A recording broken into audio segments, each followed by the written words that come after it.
오늘 우리가 갖는 말씀은 신약성경 요한복음 5장 36절부터 38절까지 말씀입니다. 신약성경 요한복음 5장 36절부터 38절까지 말씀 봉독해 드리겠습니다. 내게는 요한의 증거보다 더 큰 증거가 있으니 아버지께서 내게 주사 이루게 하시는 역사, 곧 내가 하는 그 역사가 아버지께서 나를 보내신 것을 나를 위하여 증언하는 것이요 또한 나를 보내신 아버지께서 친히 나를 위하여 증언하셨느니라. 너희는 아무 때에도 그 음성을 듣지 못하였고 그 형상을 보지 못하였으며 그 말씀이 너희 속에 거하지 아니하니 이는 그가 보내신 이를 믿지 아니함이라. 아멘. 하나님의 경건에 참여할 수 있도록 말씀 앞에 다시 불러주신 하나님 아버지 은혜를 감사합니다. 절대적 진리인 하나님 말씀 앞에 철저히 순종함으로 하나님의 경건에 참여하는 자들 되게 해주십시오. 모든 비진리와 불합리가 척결되고 하신 말씀만 살아 움직이게 해주십시오. 말씀을 통해 진리로 나아갈 때 우리 지성이 앞서지 않게 하시되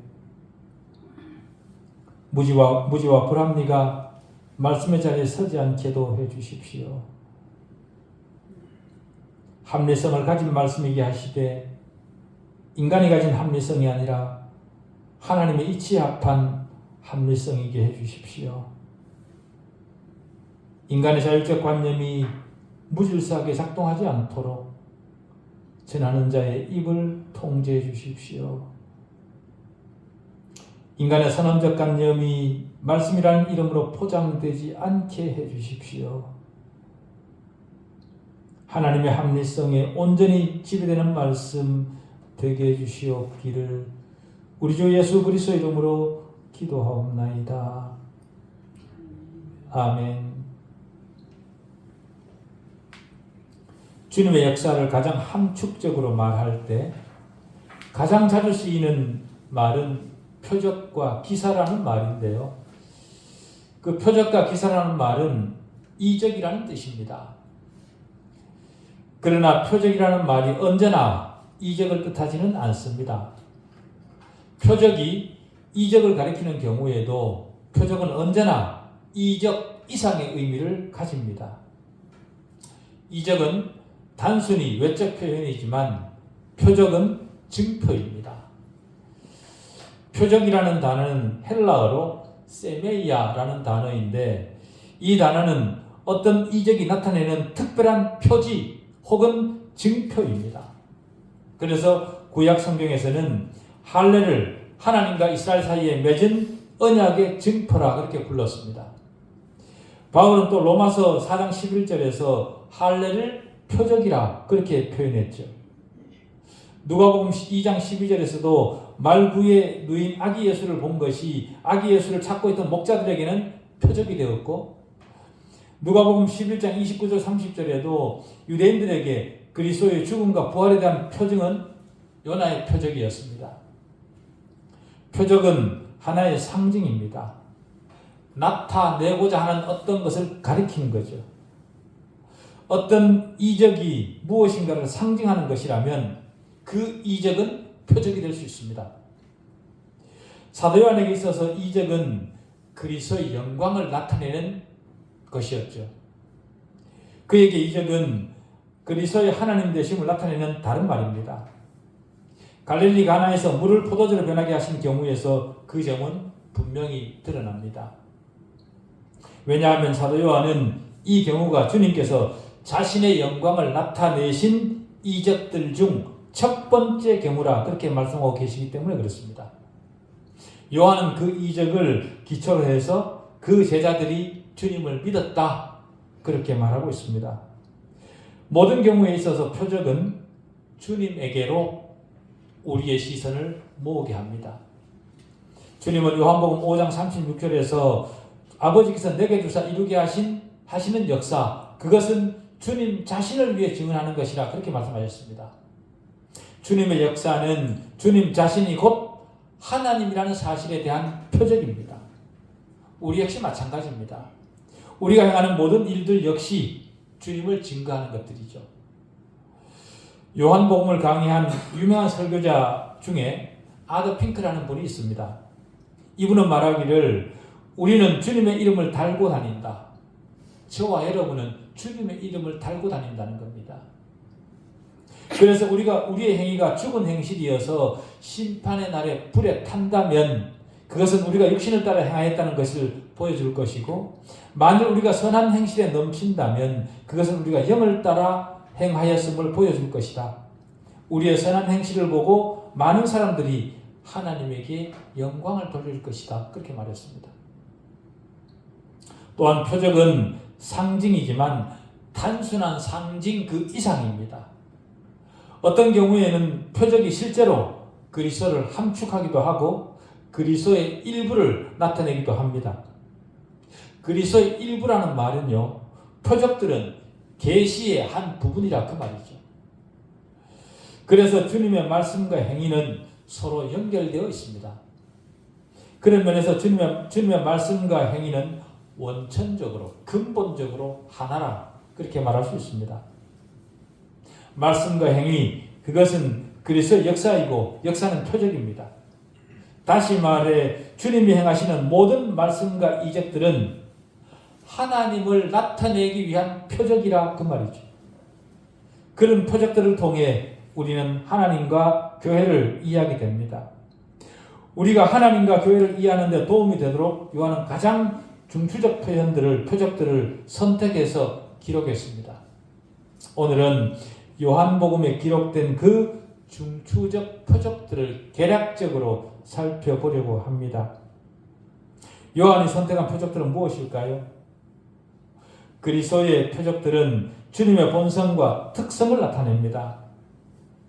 요한이 선택한 첫 번째 표적은 요한복음 2장 1절부터 11절에 기록된 물로 포도주를 만든 일입니다. 요한은 이것이 그리스도의 표적 중 첫 번째 표적이라 그렇게 말합니다.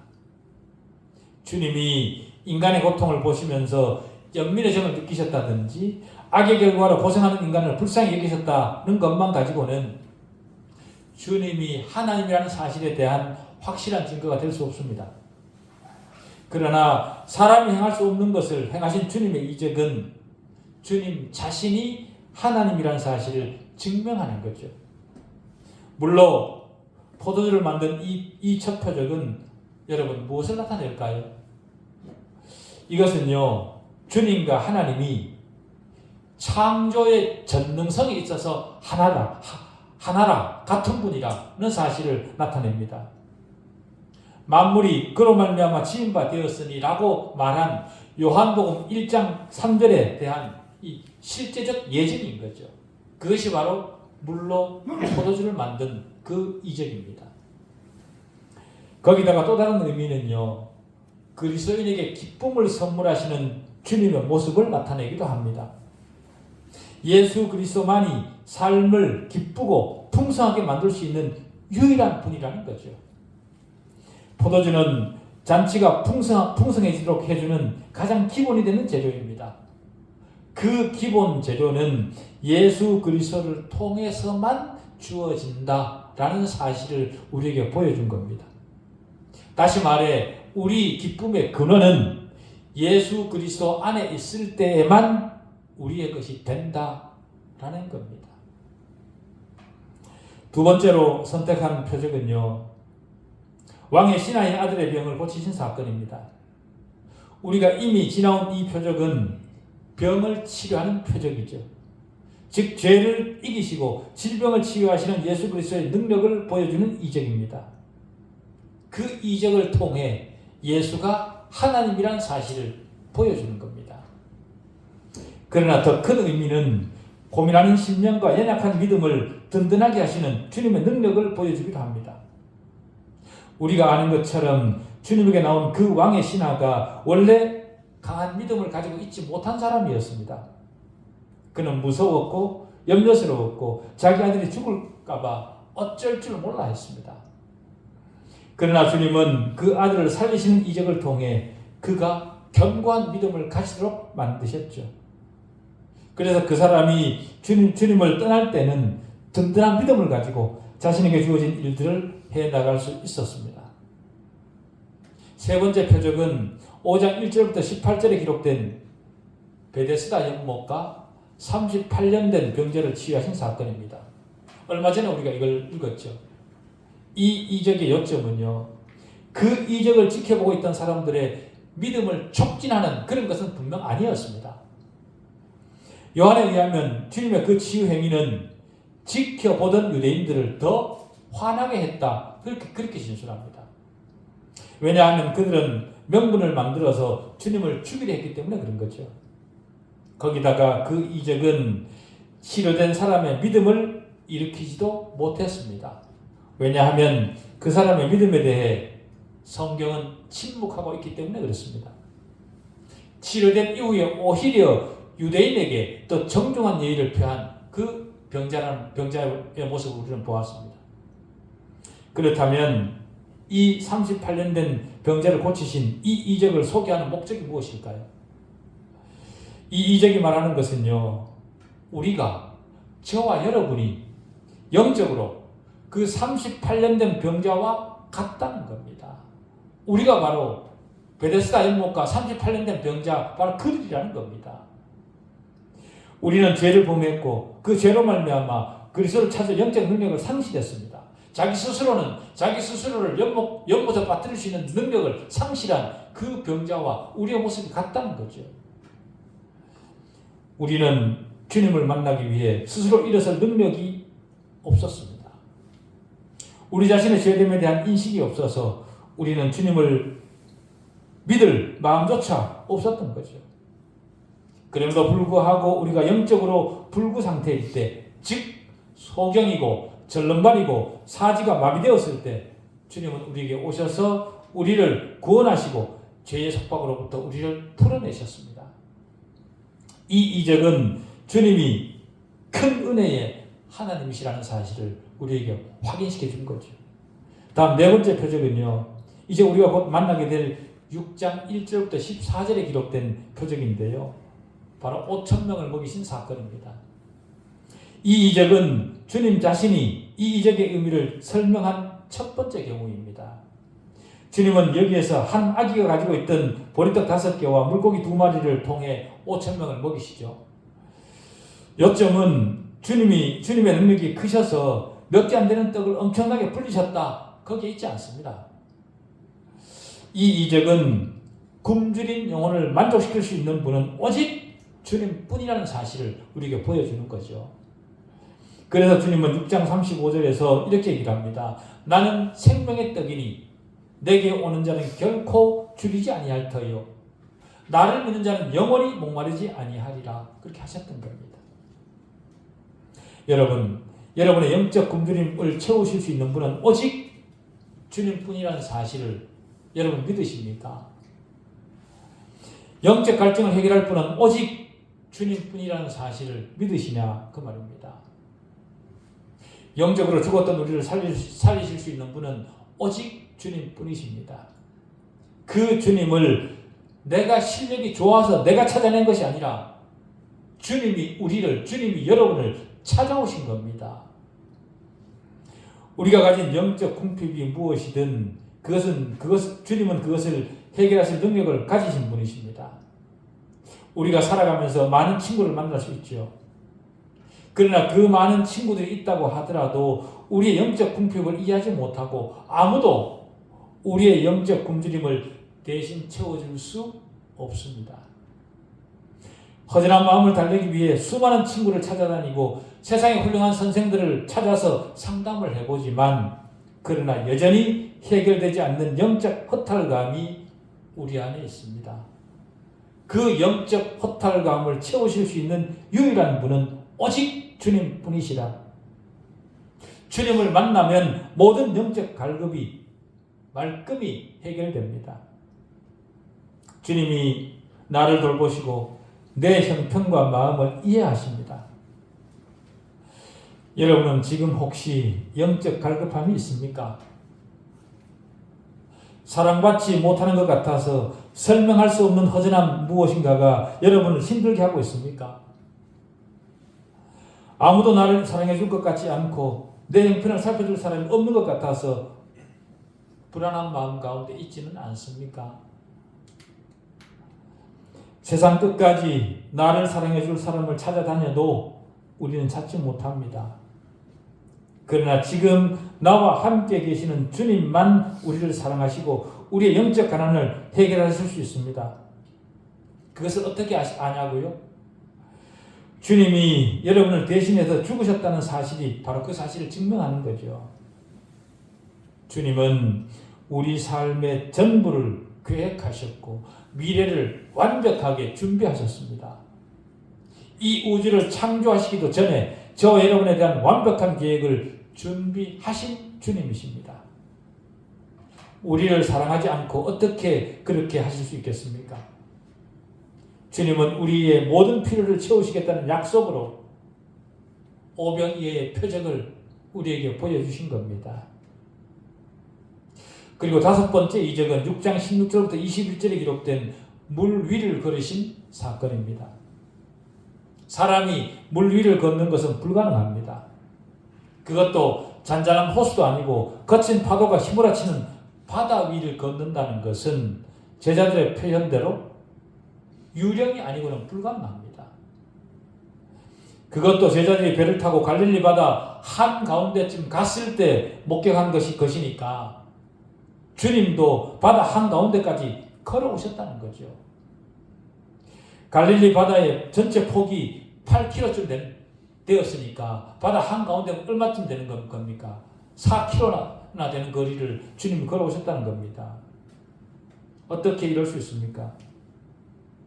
이 사건을 통해 우리가 알 수 있는 것은요, 주님은 자연 법칙까지도 지배하시고 이용하시는 하나님이시라는 것을 우리가 알 수 있습니다. 세상에 자칭 하나님이라는 정신 나간 사람들이 굉장히 많습니다. 우리나라만 해도 현재 40명 정도가 자칭 하나님이라고 활동하고 있습니다. 그러나 자칭 하나님이라고 그렇게 활동하는 자들 중에 단 한 명도 주님이 행하셨던 이런 이적들을 행하는 자는 없었습니다. 다시 말해 그들은 자신의 상태를 제대로 인식하지 못하는 정신적 질환자이들 뿐입니다. 그리고 여섯 번째 이적은요, 9장에 기록된 소경으로 태어난 사람이 보게 되는 이적입니다. 이 사건은 사실상 이중적 의미를 가진 이적이라 그렇게 말할 수 있습니다. 육체적 시력뿐만 아니라 영적 시력까지 회복해서 육체적으로 뿐만 아니라 영적으로 소경인 사람을 치료하신 이적이기 때문에 그렇습니다. 이 이적은 세상적이지 않은 누군가가, 이 세상적이지 않은 누군가가 세상 안에서 활동하고 있다는 것을 보여주는 그런 아주 좋은 사건이죠. 이 이적을 지켜본 바리새인들은 이 이적을 보면서 믿을 수 없도록 놀랍니다. 그러면서도 이 이적이 안식일에 행해졌다는 사실 때문에 놀람의 원인을 공격의 원인으로 바꿔버립니다. 자신들이 한 번도 보지 못한 이적이 실제로 현실이 되어서 자신들의 눈앞에 펼쳐진 광경을 보면서 예수는 보통 사람이 아니다라는 것을 파악을 했습니다. 그러면서 동시에 안식일을 범한 죄인이라는 사실을 부각시켜서 주님을 공격합니다. 그게 인간이죠. 주님이 이 이적을 통해 드러내 보여주는 요점은요, 주님 자신이 세상의 빛이라는 겁니다. 육체적이고 영적인 눈을 회복해서 보이는 주님을 알아볼 뿐만 아니라 영적 소경으로부터도 고침을 받으라는 겁니다. 여기에 소경은 누구겠습니까? 여기에 나타난 소경, 그들은 바로 저와 여러분입니다. 우리입니다. 영적 시력을 상실했던 우리에게 빛으로 오셔서 우리로 참된 빛을 만나도록 하신 주님이심을 보여주시는 거죠. 당시 유대 지도자들은 참된 영적 빛을 눈앞에 두고도 어둠 속에서 살기를 더 좋아했습니다. 왜 그럴까요? 그들이 그런 이유는요, 하나님보다 자신들이 만든 전통들을 더 좋아했기 때문에 그렇습니다. 자신들의 습관을 더 좋아했기 때문에 그렇습니다. 우리는 어떻습니까? 하나님으로부터 부름받은 사람은 하나님의 일을 할 수 있는 기회를 놓치지 말아야 됩니다. 눈을 뜨고 있지만 영적 시각은 상실한 상태로 세상에 보이는 것만 쫓아다녀서는 안 됩니다. 주님은 이 이적을 통해 우리로 영적 눈을 뜨기를 원하십니다. 주님의 존재를 아는 것보다 존재하시는 주님을 신뢰하는 것이 더 중요합니다. 영적 눈을 뜨지 못한 상태로 우리 날들이 지속되면 하늘에 속한 많은 것들을 놓치게 됩니다. 어쩌면 예수 안에 있는 것 자체로 만족하고 주님에게 속한 영적인 것들은 보기를 원하지 않을 수도 있습니다. 그러나 그렇게 평생을 살고 하나님 앞에 서게 된다면 하나님 앞에서 민망하게 될 수도 있습니다. 그리고 일곱 번째 이적은요, 11장에 기록된 죽은 자 가운데서 살아나는 나사로 사건입니다. 이 이적은 자연과 죄와 질병을 이기시는 그리스도의 능력을 넘어서 죽음을 이기는, 즉 생명의 전체적 승리가 주님 안에 있다는 사실을 우리에게 확인시켜주는 그런 이적입니다. 바로 그 사실을 입증하는 구절이 11장, 요한복음 11장 25절 26절이죠. 예수께서 이르시되 나는 부활이요 생명이니 나를 믿는 자는 죽어도 살겠고 무릇 살아서 나를 믿는 자는 영원히 죽지 아니하리니 네가 이것을 믿느냐? 여러분 믿습니까? 우리는 이 사실을 믿기 때문에 지금 주님을 믿고 예배하는 거죠. 가장 연약한 모습으로 십자가에 달리셨지만 그것으로 끝이 아니라 주님 안에는 죽지 않는 하나님의 생명이 있어서 부활하신 겁니다. 믿는 자는 부활하신 주님에게 연합되어 있다. 성경은 그렇게 말합니다. 저와 여러분은 주님에게 연합된 자들입니다. 주님에게 연합된 사람은 주님의 생명을 소유하고 마지막 날에 주님이 주시는 새로운 몸을 입습니다. 그것이 성경이 우리에게 약속하고 있는 약속입니다. 그러나 현대는 주님의 부활하심을 따라 우리도 함께 부활한다는 이 사실에 대한 확신이 많이 약화되었습니다.